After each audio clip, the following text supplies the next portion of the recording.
La médecine du prophète, une guérison pour le corps et l'âme. Cette vidéo ne parle pas seulement de médecine. Elle parle d'un équilibre entre le corps et l'âme, entre la foi et la santé. Le prophète nous a transmis des conseils simples, mais puissants. Des remèdes qui guérissent le corps et apaisent le cœur. Le miel. Allah dit.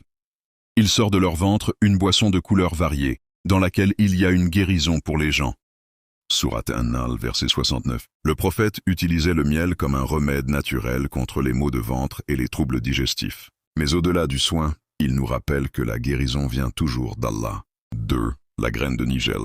Le prophète a dit, « Utilisez cette graine noire car elle contient une guérison pour toute maladie, sauf la mort. » Cette petite graine noire, appelée Habba Sauda, renforce le système immunitaire et purifie le corps. C'est un symbole. Même la plus petite création contient une sagesse immense. 3. La hijama. Le prophète disait, « Le meilleur remède que vous puissiez utiliser est la hijama. La hijama aide à purifier le sang, soulager les douleurs et rééquilibrer le corps.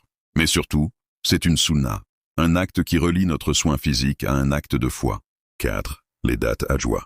Celui qui mange cette date ajwa le matin ne sera pas atteint ce jour-là par le poison, ni par la sorcellerie. » Rapporté par Bukhari et Muslim, les dates, aliments du prophète, sont riches en fibres, en énergie et en bénédictions.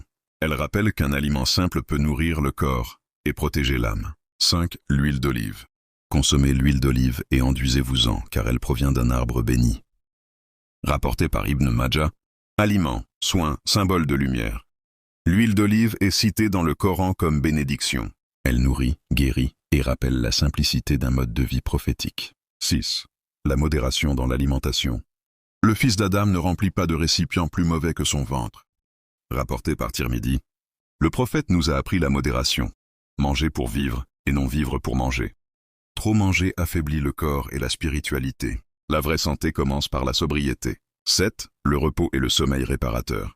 Le prophète dormait tôt après Isha et se levait avant l'aube pour prier. Ce rythme équilibre le corps et élève l'âme. Dormir tôt, c'est un acte de discipline et de sagesse. 8. L'eau de Zamzam.